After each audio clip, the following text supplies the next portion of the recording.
ولكن تحديت الظروف وخضتها وحدي صب. This is Shahid Bolsen, where people might ask, who is he? Now, this individual came out of nowhere. When they get to his backstory, which he hasn't really mentioned, but we're going to get into that. And to those who don't know who he is, let me just give you a few tweets from him. This is going to be very comprehensive. We're going to go into his videos, and he will show you by the end of this particular segment that this man is very, very dubious, to say the least. So as you can see on screen, we've got a tweet from Shahid Bolsen. There is no way around this fact without normalization. Now, he's talking about normalization with the Zionists. You are basically guaranteeing that Israel will only ever be accountable to the United States and that the Arabs and the Muslims will never have any leverage. What leverage? What are you talking about? After the 6-day war, Israel has had the leverage over the Arab states. Let's carry on. Part of why you are against this is hatred for Israel, justified. And the other part is hatred for our own regimes, which I have argued time and time again is only in the interest of the West. I don't know, it's conspiracies. Your stance is nothing but guaranteeing Western hegemony and Muslim helplessness, but you call that the morally correct position. Okay, so come back to me now. So he's pushing for normalization, and apparently, according to him, that this is the leverage of the Gulf states, most notably Saudi Arabia and the UAE. Who is Shahid Bolsen? What do we know about him? What's his background? Because it's vitally important to know this, right? You can't just take information from random people on the internet. Yeah, you can say that about me, can't you? But let's go into his background, and then you can decide for yourself whether this guy is dubious. Egypt's resistance takes on the corporate sector. More than 50,000 people follow Bolson's post on using it in target attacks against multinationals and corporations. So this man here has been involved in calling for multinational companies to be attacked, and we'll get into that. So here Shahid Bolsen has been actively promoting his ideas via social media since 2013. So the individual that was perpetrating these acts, he says support for Bolson's philosophy of targeted attacks against corporations as well Al-Qaeda style violence against individuals in the state are likely to increase over the coming period. While Sisi has vowed to hold Egypt's upcoming investment conference in Sharm el-Sheikh scheduled in March, an increase in attacks against corporate targets could potentially risk the success of the summit. An American house fuel attacks in Egypt, Shai Bolson from afar challenges Egypt's military. Writing from an online perch in Istanbul, he calls on Egyptians to start off our attacks against KFC restaurants, banks, mobile, etc. Following on, you got the foreign policy, Allah versus KFC, and it shows Shahid Bolsen.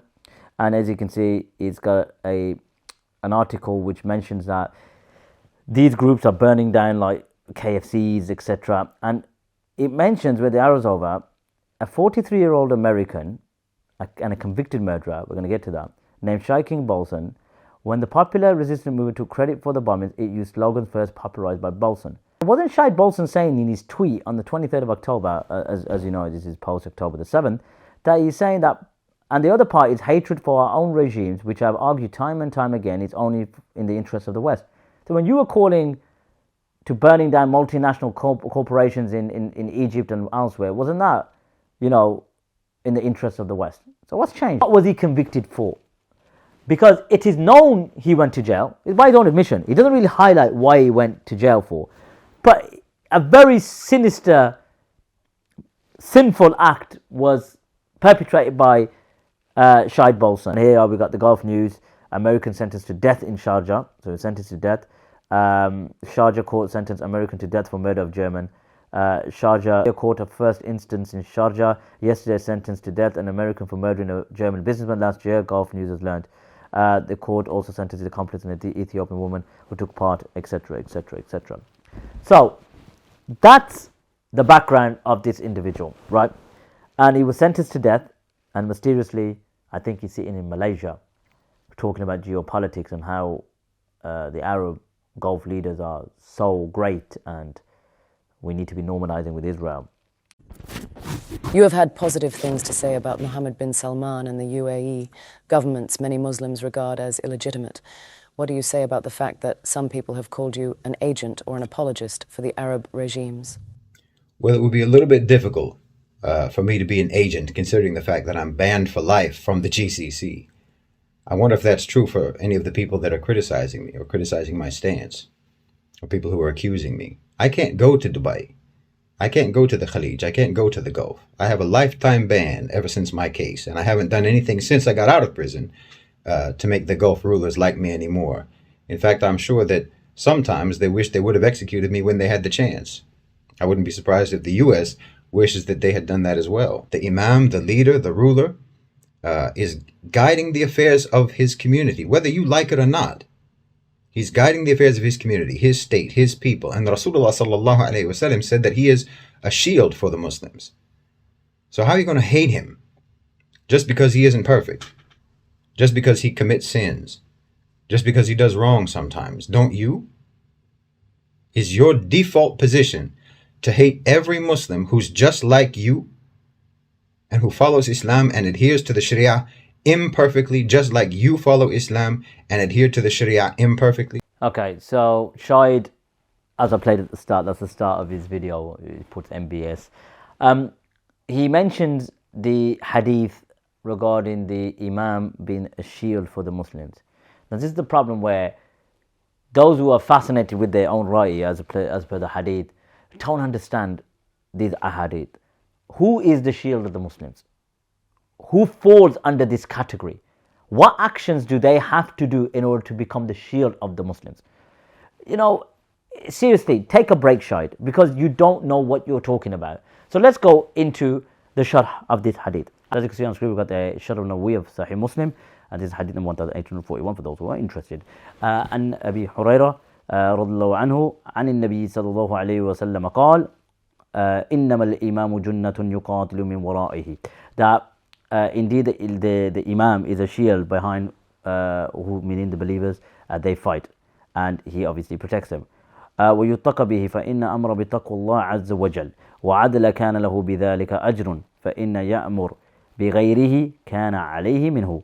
That he says that, and if he obviously has the taqwa of Allah subhanahu wa ta'ala and adl, he will have a reward. Keywords: if he commands the fear of Allah subhanahu wa ta'ala and justice, he will have a reward. If he commands something else, it will be held against him. You should have quoted the full hadith. So come back to me now. So Shai, let me make this clear for you.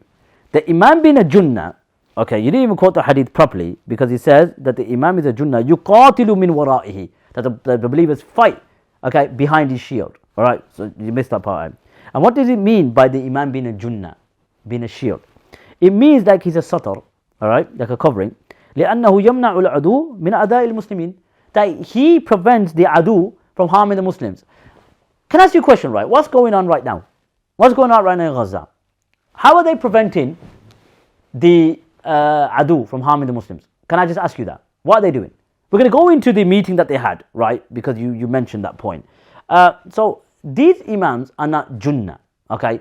Because if we had a unified body, I'm talking about a khilafah, and again, it could be a sultanate, could be an imara, some sort of leadership or power that prevents the adu by harming, prevents the adu from harming. And it continues, it says, وَيَمْنَعُ النَّاسَ بَعْدَهُمْ مِنْ بَعْدٍ وَيَحْمِي بَيْضَةِ الْإِسْلام. It says he protects the people and whatnot, and protects the foundation of Islam. But what I want to get your attention to is where it says, وَمَعْنَا يُقَاتِلُ مِنْ وَرَائِهِ. I want to get your attention to what the Arabs are. It says, وَمَعْنَا يُقَاتِلُ مِنْ وَرَائِهِ. And if they fight, meaning behind it, meaning the shield, the junnah. He says, أي يقاتل معه الكفار والبغاة والخوارج والسائر الأهل الفساد والظلم مطلقا. And they fight with him against the kuffar and the bughat and the khawarij and the rest of the people of fasad and oppression. Absolutely.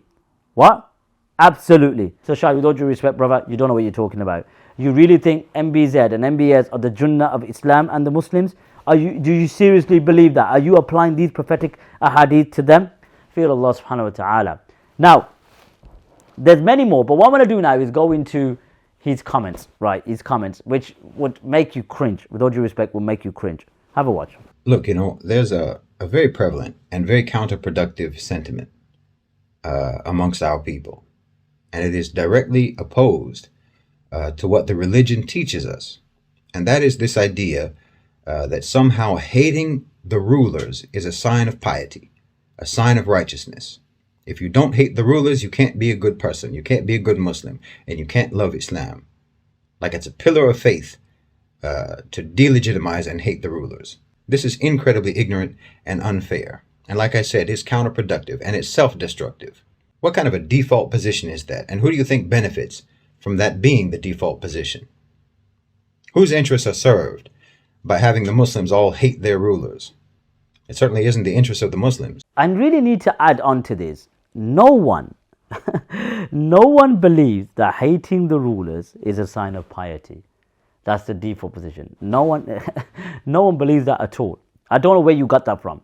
So now you're making up stuff as you go along. I think you're fascinated by your own view to the point that you're literally making stuff up. We do not have a default position that makes us hate the rulers.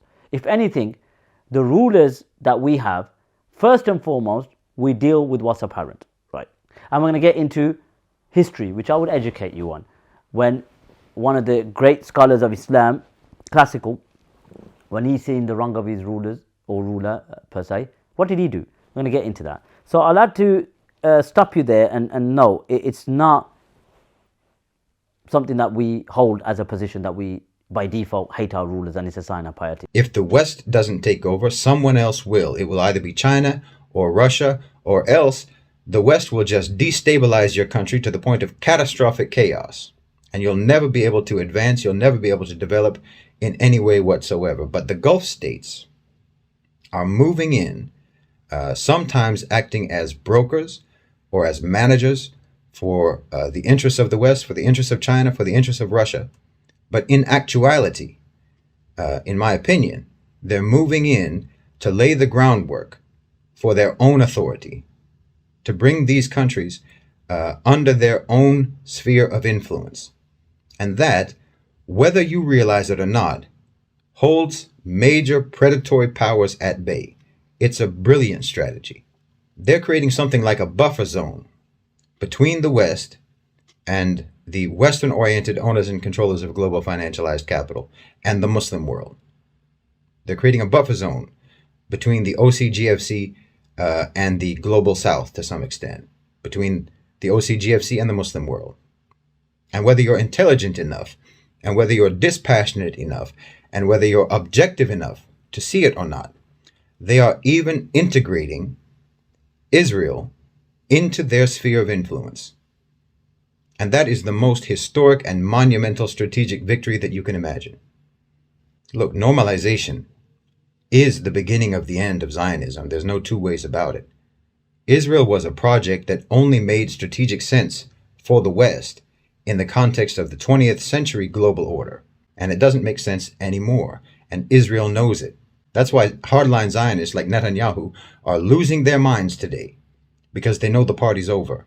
The umbilical cord between Tel Aviv and Washington is going to get cut. And Israel is going to have to integrate properly into the region, into the Arab region, into the Muslim world, into the Middle East, if they want to survive in any way whatsoever. And they know it, and the Gulf leaders know it. And they know, the Jews know, that the only people in history who ever dealt with them fairly were the Muslims. Believe me, it won't be long before you stop hearing phrases like Judeo-Christian, and you start hearing about how the Jews enjoyed their golden age during the Islamic Empire. Look, you don't survive as a cohesive community for thousands of years without knowing which side your bread is buttered on.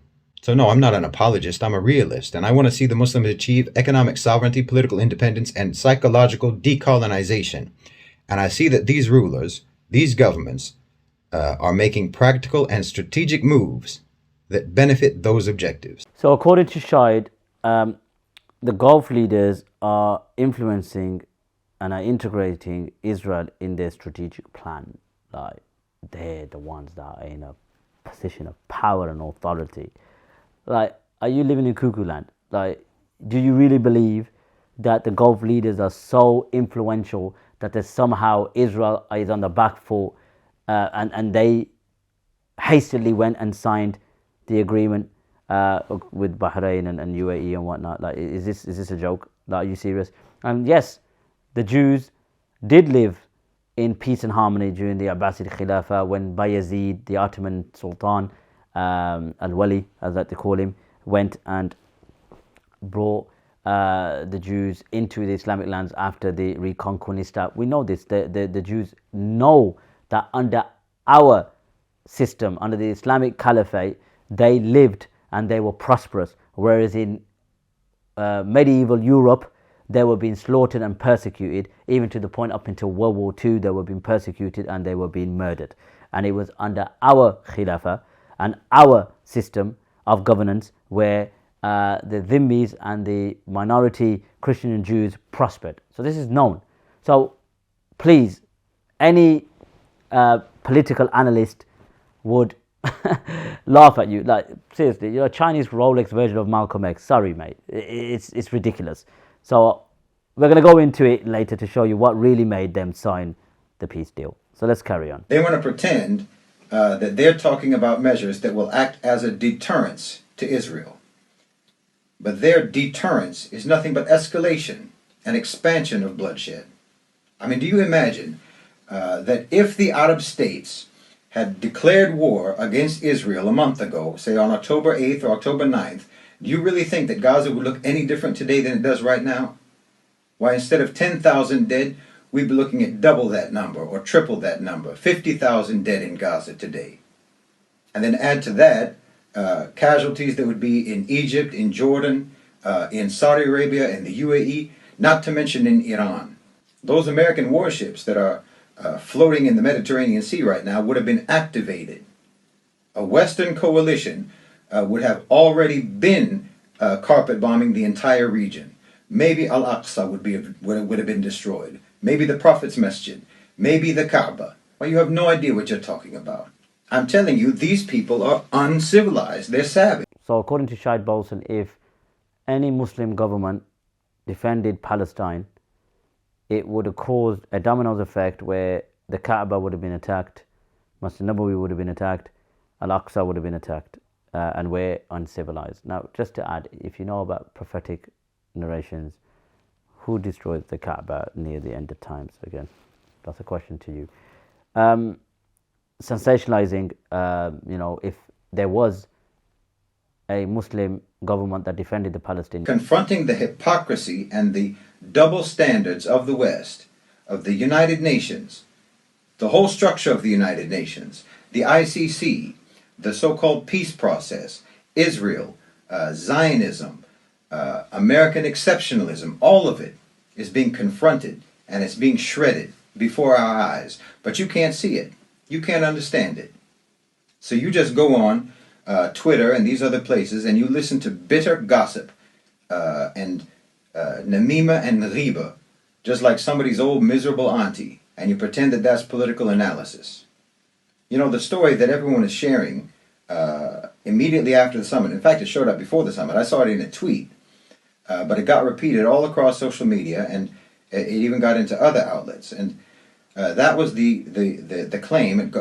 That was when they were calling the summit a failure, and they said that the Saudi Arabia and the UAE and some other countries were voted against an oil embargo, and that they were against closing their airspace to U.S. military planes and so on. Well, all of that that story was based on a single article, which didn't name a source for that story. And no one who printed the story can say where it originally came from or who the source is. But this became the only thing that anyone is supposed to talk about with regards to the summit. They're supposed to say it was a failure. They didn't do anything. The leaders didn't do this and they didn't do that. All of that so that you will never realize what they did do and what the ramifications are of what they did. Well, all of those suggestions that they rejected, all of those suggestions that were sensibly rejected by the Arab and Muslim rulers, all of those suggestions were informal suggestions that were recommended by Iran. And not a single one of those suggestions would have impacted Iran in any way whatsoever. But they're all the type of suggestions, unrealistic suggestions, that Iran could publicize being rejected just to make the Arab and Muslim leaders look bad. And that's why the first place that story appeared was in the Ikhwani-leaning newspaper Al-Arabi. And then once that propaganda spread, the article was removed from their website. It was only published to create this undermining narrative. And that undermining narrative is part of this whole propaganda campaign to mislead the Muslims, to mislead the Muslims into hating their rulers as much as the West hates the Muslim rulers. Look, you Muslims in the West, and most of these people who are spreading the propaganda are Muslims in the West. Most of the mouthpieces who are delivering this propaganda are Western Muslims, or Muslims who are living in the West. Muslims who work for corporations or who advise corporations. Pro-IMF Muslims. Economically neoliberal Muslims. Politically neocon Muslims. Muslims who want rebellion and chaos in the Muslim world. All of these people are preying on the fact that Muslims in the West are frankly confused about what team they're on. Because you're in the diaspora, you're in the periphery, and you're not impacted by what happens in the Muslim world. And to one extent or another, let's be honest, your Muslim identity is shallow, it's superficial, it's a Palestinian kifaya draped around your shoulders.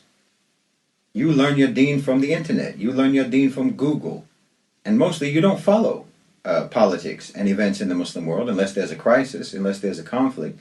And let's be honest, you look down on the Muslim world. It's poor, it's third world, it's, economically depressed, it's inefficient, what have you. This is the way Muslims in the West look at it. That's why a lot of them don't want to make hijrah in the first place. They don't have democracy and so on. You think that in the Muslim world there's no human rights. So much of what you think, what Muslims in the West think about the Muslim world is actually based on Western narratives. You don't even realize it. You're mentally colonized, psychologically colonized. And part of that mental and psychological colonization is hatred of the Muslim rulers. Hatred of the Muslim governments, hatred of the Muslim states.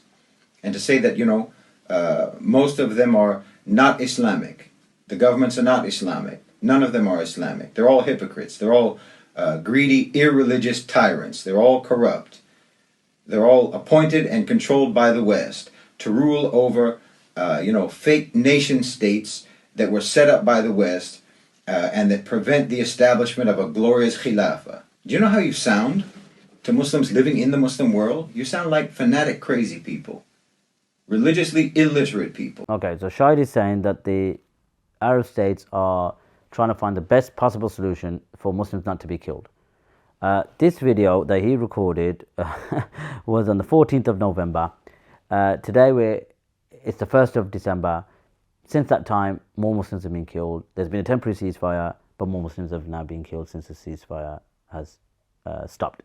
So it's way above our pay grade. So, genius, can you figure out the other way of stopping Muslims being killed, apart from Muslim armies doing the best they can to stop this? Where they be military relief, they can. At the end of the day, it's an aggression, it's a genocide. 15,000 Gazans have been killed. 6,000 or 7,000 of them children. So what's above our pay grade, Shahid? What's above our segment there from Shahid?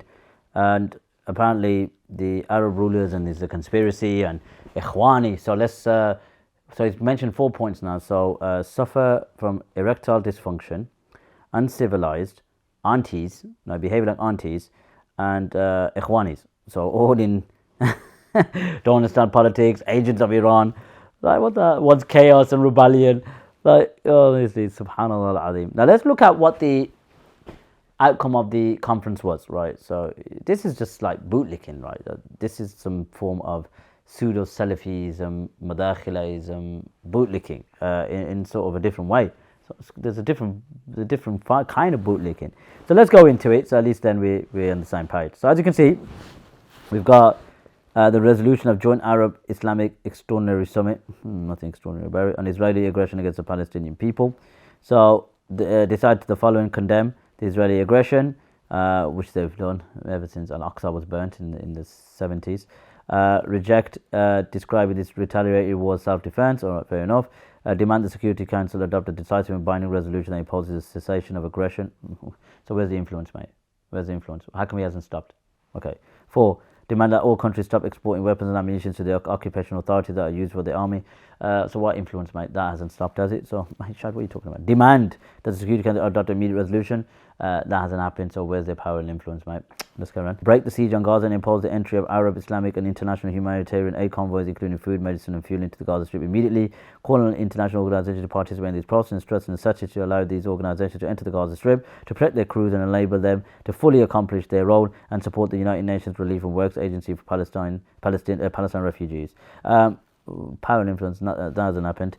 Support all steps taken by the Arab Republic of Egypt to confront the consequences of brutal Israeli aggression, and support his efforts to bring aid into the Gaza Strip in an immediate, sustainable and adequate manner. Okay. I don't want to read all of it. Let's go to number 8. Mandate the 2 general secretaries to establish a joint media monitoring unit that documents all the crimes of the occupation authorities against the Palestinian people, and digital media platforms to lay bare the Israeli illegal and inhumane practices. That hasn't happened. Okay, so yeah, it's way above our pay grade. But what they've wanted and demanded hasn't happened. So what influence are you talking about, Shahid?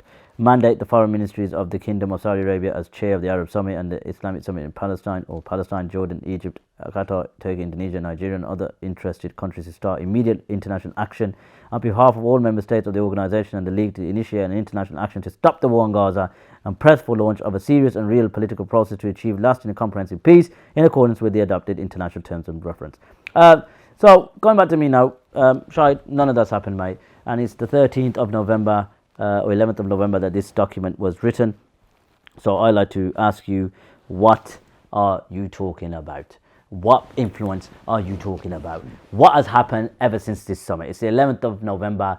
What has happened? Yes, there were mediators that got involved, that had a temporary ceasefire. Hostages were exchanged. Beautiful. There's some benefit there. Qatar played a role. Amazing. What we like to add now is all the demands that they were making, nothing's happened. So what are you talking about? Why are you propping up these, let's say, rulers, but with no real backbone, no real bite? Demand, nothing's happened, and it's been nearly 3 weeks later. Let's carry on. Hardliners want to continue pretending that they can destroy Hamas, and they want to continue with the bombing campaign. Ben Gvir has already called for Netanyahu to be removed as prime minister. His government is going to fall, and the hardliners are not going to be able to have enough support on their own. They're not going to be able to get enough support to form a new government, most likely. And all of that is because Netanyahu has gotten the message. Israel and the United States as well are getting backed into a corner by the Arab and Muslim countries and the BRICS countries and the Global South. And all of this is going to usher in a new approach to the Palestinian issue, an approach that is not dictated by the United States, but which is conducted under the auspices of the BRICS countries, of the Arab countries, of the Muslim countries, by China, Saudi Arabia, and the Global South, just as I've been saying all along. You know, it's amazing to me that the same Muslims who are always lamenting about the lack of unity in the Muslim world, and always lament about the lack of power, the lack of coordination among Muslim countries, all of these people are the same ones who are constantly denigrating the Muslim governments, and who are denigrating them right now, even while they're actually building practical unity among Muslim countries. Okay. Yeah, the Arabs have made them back down. Yeah, it's the 1st of November and I can't see anything that's changed. So yeah, they're going to back down. Right, please, just give it up, mate. But what I'm going to do now is I'm going to educate him. Like he mentioned hatred for the rulers and X, Y, and Z. So let's educate him about some historical event where one alim, honorable alim, stood up and spoke against the ruler. Well, did he have hatred for his ruler? Was he mentally colonized? Did he suffer from erectile dysfunction? And we'll see if you really knew about the shuja'a of the ulama. As you can see on screen, طعن العلماء وبائع الملوك الداعية للمصلح والقاضي الفقيه الأصولي المفسر. Okay, this is a scholar. So to summarize, basically there was a situation where the king Saleh Ismail basically was scared due to the fact that his brother was obviously having issues with his brother. He couldn't sleep, as he says, فَخَافَ مِنْهُ صَالِحُ إِسْمَاعِيلَ خَوْفًا مَنَعَهُ الْمَنَامِ, that he was so fearful that he wouldn't sleep, and he never used to eat or drink.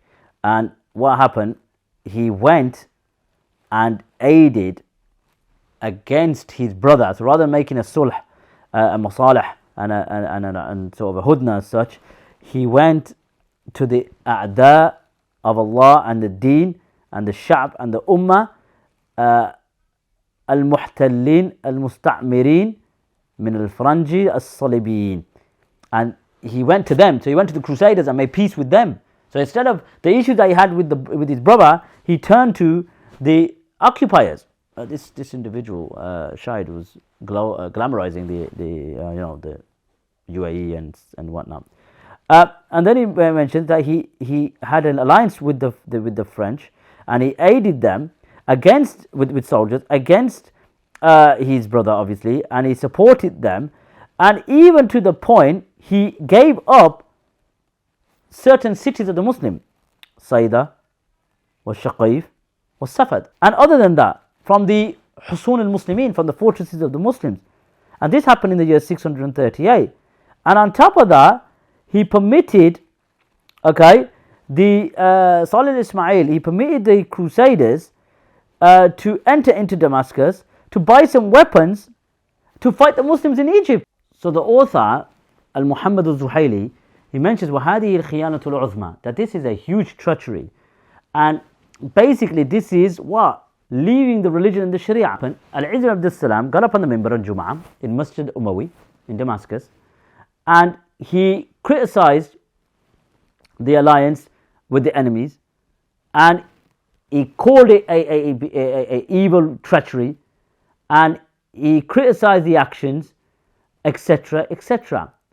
And he criticized the Sultan. And he mentioned وَكَانَ الْمَلِكُ صَالِحُ إِسْمَعِيلُ خَارِجْ دَمَشْقَ, that the ruler was outside of Damascus at that time.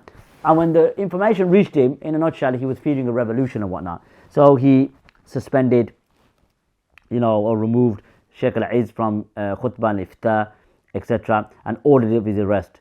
And he ordered the arrest of Sheikh Ibn Hajib al-Maliki, الذي شاركه في إنكاره على فعل السلطان. Okay, and he also arrested another person along with him. So this is how you deal with rulers. This is why you call Sultanul Ulama. And Imam Ahmad, what did he say? Did you know what his approach was to the rulers? Like he said, hatred for the rulers, and hatred for the rulers is piety. Do you know what the Salaf's position was? Let me just place it on screen for you. You can see on screen, we've got the book Adab al-Shar'iyya by Ibn Muflah, a Hanbali scholar.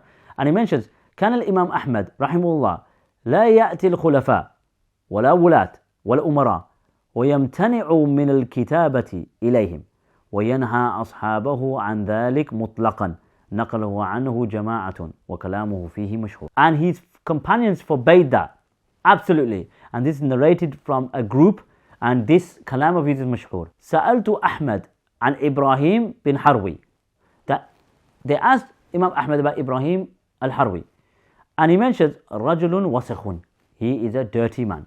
فقلت ما قولك إنه وسخ, what's your statement? Why is your statement that he is a dirty man? What did he say?